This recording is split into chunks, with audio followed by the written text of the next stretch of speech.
അള്ളാഹുവിൻ്റെ റസൂൽ പറഞ്ഞിരിക്കുന്നു, അസ്സഹബു ബിസ്സഹബ്, സ്വർണം കൊണ്ട് വാങ്ങുമ്പോൾ, വിൽപ്പന നടത്തുമ്പോൾ. അതേപോലെ തന്നെ വൽ ഫിദ്ദത്തു ബിൽ ഫിദ്ദ, വെള്ളി വെള്ളിയുമായി. വൽ ബുർറു ബിൽ ബുർരി, ഗോതമ്പ് ഗോതമ്പുമായി. വശഈറു ബി ശഈരി, ബാർലി ബാർലിയുമായി. വത്തമ്രു ബി തമ്രി, ഈത്തപ്പഴം ഈത്തപ്പഴവുമായി.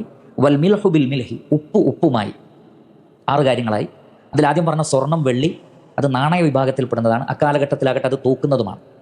നാണയ വിഭാഗം എന്ന് പറയാം. സ്വർണവും വെള്ളിയും ഇന്നത്തെ കാലഘട്ടത്തിൽ കറൻസി കൂടി അതിലേക്ക് ചേർക്കപ്പെടും. കാരണം സ്വർണത്തിൻ്റെയും വെള്ളിയുടെയും ആ ഒരു റേഞ്ചിൽ നിൽക്കുന്നത് തന്നെയാണ് എന്ത്, കറൻസി, നോട്ടുകൾ. അതാണ് ആദ്യം പറഞ്ഞ 2 കാര്യങ്ങൾ, അതൊരു വിഭാഗത്തിൽപ്പെട്ടതാണ്. പിന്നെ പറഞ്ഞ ഗോതമ്പ്, ബാർലി, ഉപ്പ്, അതേപോലെ തന്നെ ഈത്തപ്പഴം, ഇത് ഭക്ഷ്യവസ്തുവാണ്, മറ്റൊരു വിഭാഗമാണ്. ചുരുക്കി പറഞ്ഞാൽ ഈ 6 കാര്യങ്ങൾ നബി സല്ലല്ലാഹു അലൈഹി വസല്ലം പറയുന്നത് മിസ്ലൻ ബി മിസ്ലിൻ, ഒരേ വസ്തുവായിരിക്കണം, ഒരേ ഇനമായിരിക്കണം. അതേപോലെ തന്നെ യദൻ ബി യദിൻ, ഒരൊറ്റ സിറ്റിങ്ങിൽ തന്നെ വാങ്ങലും കൊടുക്കലും കഴിഞ്ഞിരിക്കണം. ഫമൻ സാദ, ആരെങ്കിലും കൂടുതൽ ചോദിച്ചാൽ, ഉദാഹരണത്തിന് 1 പവൻ സ്വർണത്തിന് 1 പവൻ സ്വർണം, വെള്ളിയുടെ അളവ് എങ്ങനെയാണോ 100 ഗ്രാം വെള്ളിക്ക് 100 ഗ്രാം വെള്ളി, അവിടെ മുന്തിയ വെള്ളി താഴ്ന്ന വെള്ളി എന്ന വ്യത്യാസത്തിൻ്റെ അടിസ്ഥാനത്തിൽ ഈ തൂക്കത്തിൽ വ്യത്യാസം ഉണ്ടാവാൻ പാടില്ല. അതേപോലെ തന്നെ പഴയ സ്വർണം പുതിയ സ്വർണം എന്ന പേര് പറഞ്ഞിട്ട് തൂക്കത്തിൽ വിൽപ്പന നടത്തുമ്പോൾ വ്യത്യാസം ഉണ്ടാക്കാൻ പാടില്ല.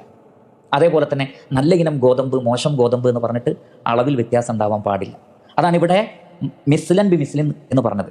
ഉദാഹരണത്തിന് നബി സല്ലല്ലാഹു അലൈഹി വസല്ലമ ഖൈബർ യുദ്ധം കഴിഞ്ഞ സന്ദർഭത്തിൽ ഒരു സഹാബി നബിയുടെ അടുക്കൽ ഏറ്റവും മുന്തിയ ഈത്തപ്പഴം കൊണ്ടുവന്നു. അപ്പോൾ നബി സല്ലല്ലാഹു അലൈഹി വസല്ലം അദ്ദേഹത്തോട് ചോദിക്കുകയാണ്, ഖൈബറിലെ ഈത്തപ്പഴമൊക്കെ ഇതേപോലെ മുന്തിയതാണ്, എല്ലാം ഇതേപോലെ ഫസ്റ്റ് ക്വാളിറ്റി ആണോ?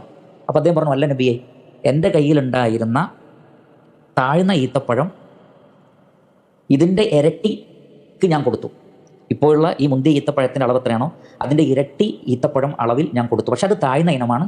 അപ്പോൾ മുന്തിയ ഇനം ഇത്രയാണ് കിട്ടിയത്. നബി സല്ലല്ലാഹു അലൈഹി വസല്ലം പറഞ്ഞു, പാടില്ല, അത് പലിശയാണ്. അതുകൊണ്ടാണ് പ്രവാചകൻ പറഞ്ഞത്, ഫമൻ സാദ, ആരെങ്കിലും ഇതിൽ അധികരിപ്പിക്കുകയോ അവിസ്തസാദ, അധികം ആവശ്യപ്പെടുകയോ ചെയ്താൽ ഫഖദ് അർബ, അവർ പലിശ ചോദിച്ചിരിക്കുന്നു, പലിശ വാങ്ങുകയും കൊടുക്കുകയും ചെയ്തിരിക്കുന്നു. അവിടെ അൽ ആഖിദു വൽ മുഅ്തി ഫീഹി സവാ, വാങ്ങുന്നവനും കൊടുക്കുന്നവനും ഒരുപോലെയാണ്, ഒരുപോലെ കുറ്റക്കാരാണ് എന്നാണ്. അതായത് പഴയ ഈത്തപ്പഴം 2 കിലോ കൊടുത്ത് പുതിയ ഈത്തപ്പഴം 1 കിലോ വാങ്ങി, 1 കിലോ വാങ്ങുക, ആ രീതി പാടില്ല. ക്വാളിറ്റി കുറഞ്ഞ ഉപ്പ് 2 കിലോ കൊടുത്തിട്ട് ക്വാളിറ്റി കൂടിയ ഉപ്പ് 1 കിലോ വാങ്ങുക. പഴയ സ്വർണം 2 പവൻ കൊടുത്തിട്ട് പുതിയ സ്വർണം 1.5 പവൻ വാങ്ങുക. ഈ രീതികൾ പാടില്ലാത്തതാണ്.